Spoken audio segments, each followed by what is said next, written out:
নবীদের চেহারা এত সুন্দর যে হযরতে মুহাম্মদুর রাসূলুল্লাহ সাল্লাল্লাহু আলাইহি ওয়াসাল্লাম তিনার চেহারা কত সুন্দর ছিল। হযরতে আম্মা জান আয়েশা সিদ্দিকা রাদিয়াল্লাহু তাআলা আনহা বলেন, আমার ভিতরে হযরতে মুহাম্মদুর রাসূলুল্লাহ সাল্লাল্লাহু আলাইহি ওয়াসাল্লামের আমার ঘরের মধ্যে একটা সই হারিয়ে গিয়েছিল। সইটা খুঁজবো, তালাশ করব, কিন্তু কোনো ল্যাম্প নাই, কোনো বাতি নাই, কোনো মোমবাতি নাই। আমি যখন দেখলাম কোনো বাতির ব্যবস্থা নাই, আমি অন্য ঘর থেকে মুহাম্মদ সাল্লাল্লাহু আলাইহি ওয়াসাল্লামকে ডেকে আনলাম। মুহাম্মদুর রাসূলুল্লাহ ঘরের মধ্যে প্রবেশ করতে দেরি, কিন্তু ঘরটা অন্ধকার, ঘরটা আলোয় আলোকিত হইতে দেরি হয় না। শুধু তাই নয়, হযরতে জাবের রাদিয়াল্লাহু তাআলা আনহু রাত্রি পূর্ণিমার 14 তারিখের রাত্রি পূর্ণিমার চাঁদটা আকাশে উদিত হয়েছে। সমস্ত সাহাবায়ে কেরাম বসে আছেন, আল্লাহর রাসূল কথা বলতেছেন। জাবের রাদিয়াল্লাহু তাআলা আনহু একবার আকাশের দিকে তাকায়, পূর্ণিমার চাঁদের দিকে তাকায়, আর একবার আল্লাহর রাসূলের চেহারার দিকে তাকায়। সাহাবায়ে কেরামরা ডেকে বলেন, ও জাবের, তুমি এরকম কেন করতেছো? আকাশের দিকে একবার তাকাও, আবার রাসূলের চেহারার দিকে একবার তাকাও।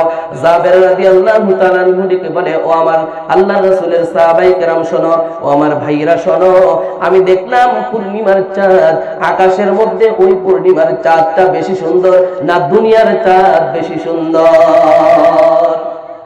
সুবহানাল্লাহ বললেন না? সাহাবায়ে কেরাম ডেকে বলে, জাবের, কোন সিদ্ধান্তে উপনীত হইলা? আকাশের চাঁদ বেশি সুন্দর না দুনিয়ার চাঁদ বেশি সুন্দর? জাবের রাদিয়াল্লাহু তাআলা আনহু ডেকে বলে, ও আমার ভাইরা, ও সাহাবায়ে কেরামরা শোনো, আল্লাহর রাসূলের চেহারা একবার দেখলাম, পূর্ণিমার চাঁদ একবার দেখলাম, পূর্ণিমার চাঁদের মধ্যে দেখা যায় কি যেন একটা কলঙ্কের দাগ রয়েছে, দাগ, একটু রেখা দেখা যায়, কিন্তু জমিনের মধ্যে যে চাঁদ আমার সামনে বসা আছে, এই চাঁদের মধ্যে কিঞ্চিত পরিমাণ দাগ আমি খুঁজে পাইলাম না। সাইয়্যিদুল কাওনাইন ফাতমুল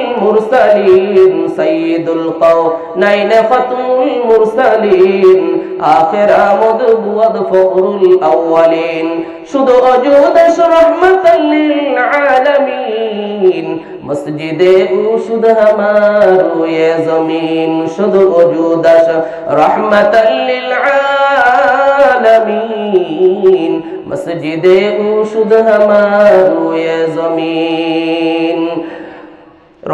রাসূল করিম সাল্লাল্লাহু আলাইহি ওয়াসাল্লামের এই সাহাবায়ে কেরামের মধ্যে থেকে অন্যতম একজন সাহাবী হযরত আবু মুসা আশআরী রাদিয়াল্লাহু তাআলা আনহু দাফন কাফন যখন সম্পূর্ণ করলেন, আল্লাহর রাসূল সাল্লাল্লাহু আলাইহি ওয়াসাল্লামের অন্যতম সাহাবী হযরত আবু মুসা এমন জবতব সাহাবী নয়। হযরত আবু মুসা মক্কা নগরী থেকে এরকম মদিনা শরীফে হিজরত করার জন্য যখন আসে, হিজরতের সময় মক্কা নগরী থেকে আশআরী গোত্রের সমস্ত লোকদেরকে সাথে নিয়ে মদিনায় হিজরত করেন। দেখা যায় প্রতিমধ্যে তার সমস্ত খাবার আদি সবকিছু শেষ হয়ে যায়। আবু মুসা আশআরীর গোত্রের লোকেরা দিশেহারা হয়ে যায়, খানা নাই, পানি পর্যন্ত শেষ হয়ে গেছে, কিভাবে তাদের এরকম জীবন নির্বাহ করবে, জীবনটা বাঁচাইবে কিভাবে? মুসার গোত্রের লোকেরা মুসাকে ডেকে বলে, মুসা, তুমি আমাদের হেড কমান্ডার, তুমি তো রাহাবারি করেছো, আমাদের রাহাবার, এবার যাও, আমাদের খানা পিনার ব্যবস্থা নাই, পানি পর্যন্ত আমাদের নিকটে বেঁচে নাই, যাও রাসূলের নিকটে, মুহাম্মদুর রাসূলের নিকটে গেলে অবশ্যই একটা খানার ব্যবস্থা করবে। মুসা আশআরী চলতেছে, মুহাম্মাদের নিকটে চলছে। মসজিদে নববীর মধ্যে মুহাম্মদুর রাসূলুল্লাহ বয়ান করতেছেন, বয়ানের মধ্যে হযরতে আবু মুসা আশআরী রাদিয়াল্লাহু তাআলা আনহু যখন মসজিদে নববীর সম্মুখে দাঁড়ায়, আল্লাহর রাসূল জবান দিয়ে তেলাওয়াত করতেছে সূরাতুল হুদের 6 নম্বর আয়াত, ওয়া মা মিন দাব্বাতিন ফিল আরদি ইল্লা আলাল্লাহি রিজকুহা ওয়া ইয়ালামু মুস্তাকাররাহা ওয়া মুস্তাওদাআহা কুল্লুন ফি কিতাবিম মুবিন। আল্লাহু আকবার বলেন, আল্লাহু আকবার।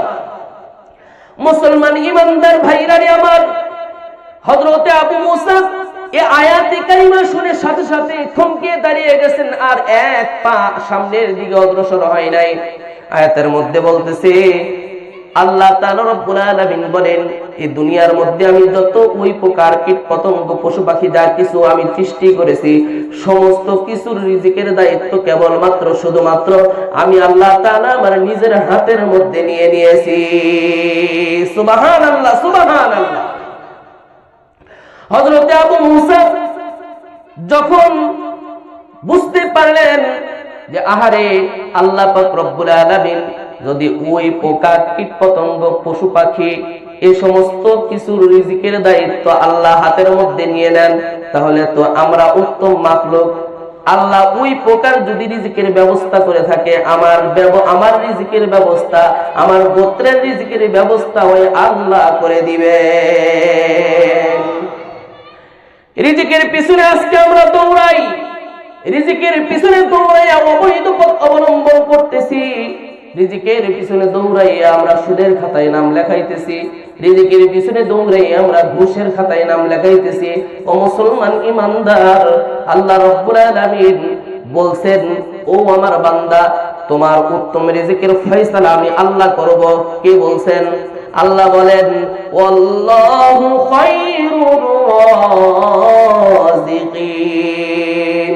আল্লাহ পাক রব্বুল আলামিন বলেন, ও বান্দা, পৃথিবীর মধ্যে সবচেয়ে অন্যতম রিজিকের ব্যবস্থা আমি আল্লাহ করে দিব। সুবহানাল্লাহ, সুবহানাল্লাহ। হযরত আবু মুসা আশআরী রাদিয়াল্লাহু তাআলা আনহু এই আয়াতে কারিমা শুনে মুহাম্মদুর রাসূলের নিকটে সাক্ষাৎ না করে আবার যখন ব্যাক করতেছে, ব্যাক করে আশআরী গোত্রের নিকটে চলে যায়। আশআরী গোত্রের এরকম আশআরী গোত্রদেরকে ডেকে বলে, ও আশআরী গোত্রের লোকেরা শোনো, ওয়াচিরে অতি তাড়াতাড়ি আল্লাহর পক্ষ থেকে তোমাদের রিজিকের ব্যবস্থা হইতেছে। সুবহানাল্লাহ, সুবহানাল্লাহ। আবু মুসা কি রিজিকের কোনো সন্ধান পাইছে? সন্ধান পাইছে রিজিকের?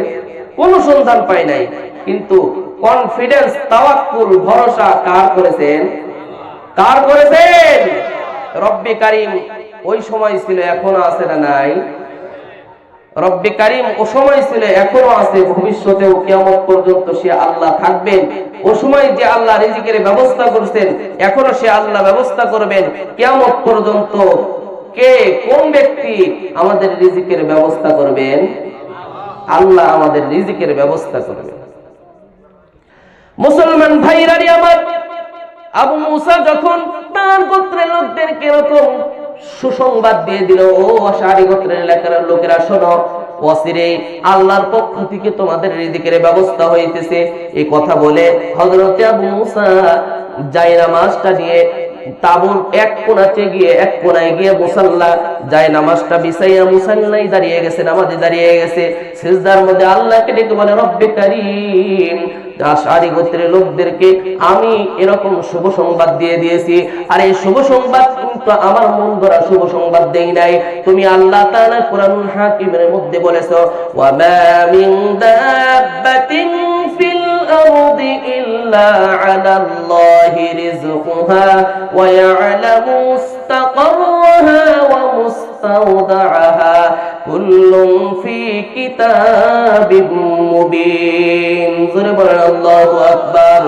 আল্লাহ পাক রব্বুল আলামিনকে ডেকে বলে, ও রব্বে কারীম, তুমি তো নিজেই বলেছো সমস্ত কিছুর রিজিকের ব্যবস্থা আমি আল্লাহ তাআলা নিজের হাতের দায়িত্ব নিয়েছি, নিজের হাতে দায়িত্ব নিয়েছি। ও আল্লাহ, কোথা থেকে রিজিক দিবা আমি জানি না। আশআরী গোত্রের লোকদেরকে তোমার উপর কনফিডেন্স রেখে, তোমার উপর ভরসা রেখে, তোমার উপর তাওয়াক্কুল রেখে আমি কিন্তু শুভ সংবাদ দিয়ে দিয়েছি। মুসা আশআরী যখন সিজদায় পড়ে এরকম কণ্ঠে আল্লাহর কাছে ক্রন্দন করতেছে, কিছুক্ষণ পর দেখা গেল দুইজন ব্যক্তি, একজনের মাথার মধ্যে এরকম ঝাঁকা ভর্তি রুটি, আর একজনের মাথায় এরকম গাবলা, এরকম পাত্রের মধ্যে গোশতে ভর্তি।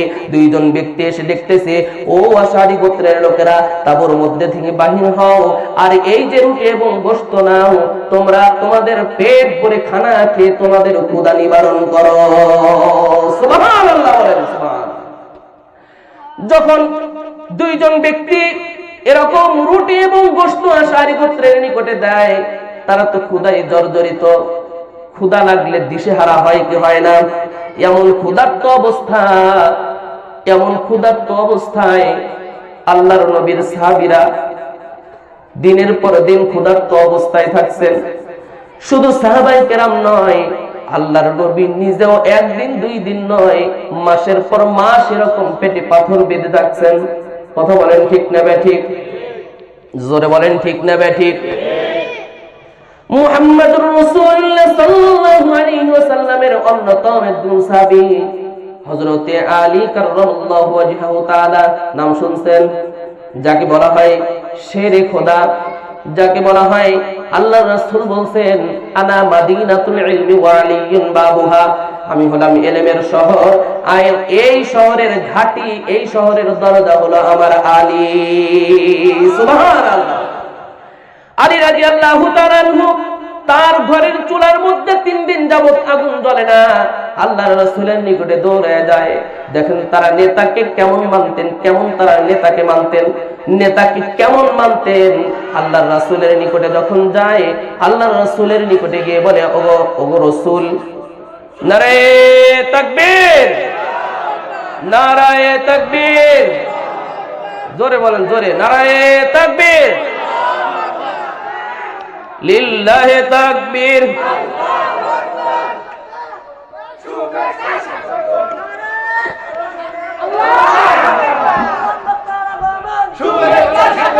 নারায়ে তাকবীর। প্রধান বক্তার আগমন, লিল্লাহি তাকবীর। উলামায়ে কিরামের আগমন। মুসলমান ভাইরা আমার, হযরতে আলী রাদিয়াল্লাহু তাআলা আনহু, হযরতে আলী কাররামাল্লাহু ওয়াজহাহু তাআলা মুহাম্মদুর রাসূলুল্লাহর নিকটে দৌড়ায় যায়। মুহাম্মদুর রাসূলুল্লাহর নিকটে গিয়ে বলে, সবাই বসেন বসেন বসেন, পরিবেশটা একটু সুন্দর করে, আর এখান দিয়ে কেউ যাতায়াত করবেন না। আমার ভাইরা, আমার বন্ধুগণ, হযরতে আলী মুহাম্মদুর রাসূলুল্লাহর নিকটে দৌড়ে গিয়ে বলে, ওগো রাসূল, আজ 3 দিন যাবত আপনার মেয়ের চুলায় আগুন জ্বলে না, 3 দিন যাবত আমরা আজকে না খেয়ে। আল্লাহর রাসূল সাল্লাল্লাহু আলাইহি ওয়াসাল্লামকে ডেকে বলে, ওগো রাসূল, আপনি একটা খানার ব্যবস্থা করেন।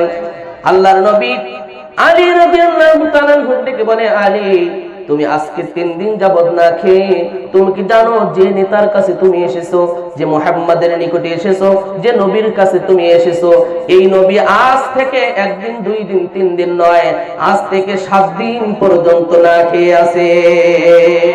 আল্লাহু আকবার, জোরে বলেন আল্লাহু আকবার।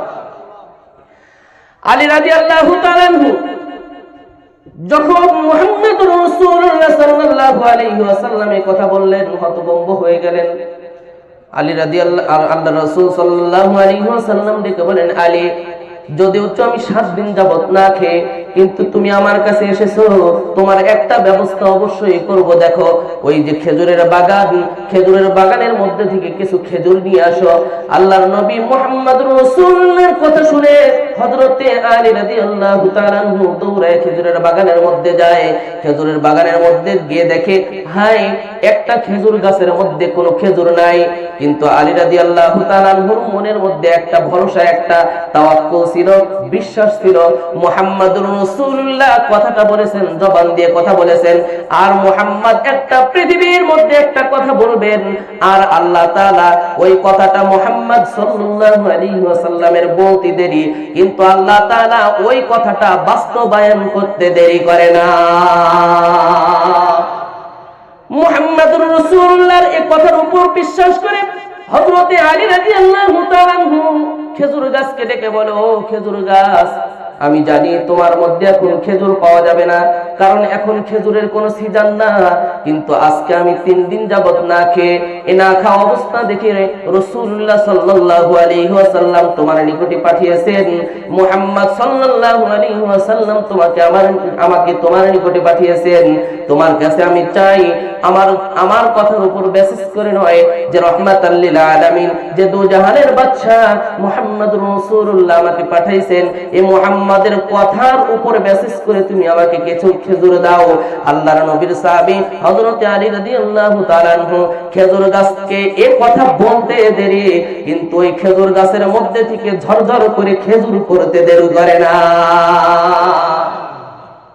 মুসলমান ভাইরা আমার, হযরত আবু মুসা আশআরী রাদিয়াল্লাহু তাআলা আনহু এর রিজিকের যখন ব্যবস্থা হয়ে গেল, হযরতে আবু মুসা সহকারে সমস্ত সাহাবায়ে কেরাম যখন পেট ভরে খানা খাইলেন, জান্নাতি খাবার, আল্লাহর পক্ষ থেকে জান্নাতি খাবার এসেছে, দেখলেন রুটি যেমন ছিল গোশত তেমন আছে, রুটিও তেমনই রয়েছে। সাহাবায়ে কেরামের মেজাজটা কেমন ছিল দেখেন। সাহাবায়ে কেরাম রাদিয়াল্লাহু আনহুম আজমাইন তিনারা চিন্তা করলেন আমাদের তো পেটটা ভরে গেছে, তাই না তিনারা সামনের ওয়াক্তের জন্য তারা এই রুটি গোশত রাখেন নাই।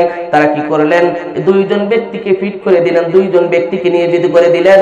এই দুইজন ব্যক্তি, একজন গোশত একজন রুটি, দুইজন ব্যক্তি নবীর কাছে, দুইজন নবীর কাছে ঝাঁকা ভর্তি রুটি আর পাত্র ভর্তি গোশত নিয়ে যাও, অন্য সাহাবায়ে কেরামদেরকে রুটি এবং গোশত দিয়ে তাদের ক্ষুধা নিবারণ করবে।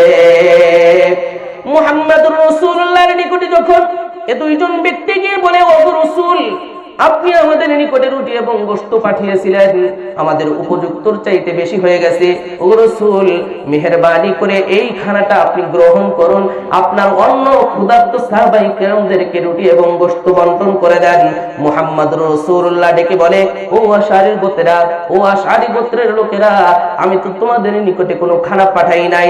আশআরী গোত্রের দুইজন ব্যক্তি বলে, ও রাসূল, আমাদের পক্ষ থেকে মুসা আশআরীকে পাঠানো হয়েছিল আপনার নিকটে, আমরা তো ভেবেছিলাম মুসা আশআরী আপনাকে খানার কথা বলেছে, এর জন্য আপনার পক্ষ থেকে রুটি এবং গোশত গেছে।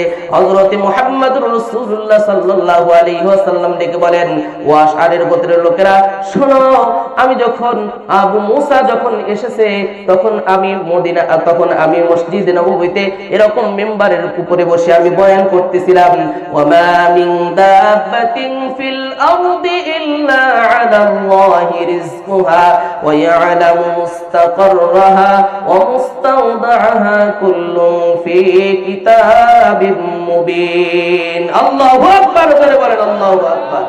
আল্লাহর নবী বলেন, এই আয়াতের মধ্যে যে কথাটা বলা হয়েছে, আবু মুসা আয়াতের উপর কনফিডেন্স রেখে, তাওয়াক্কুল রেখে, ভরসা রেখে, আল্লাহর উপর ভরসা রেখে চলে গিয়েছে, যার দরুন আল্লাহ তাআলা জান্নাতের খাবার তোমাদেরকে খাওয়াইছেন। সুবহানাল্লাহ, জোরে বলেন সুবহানাল্লাহ।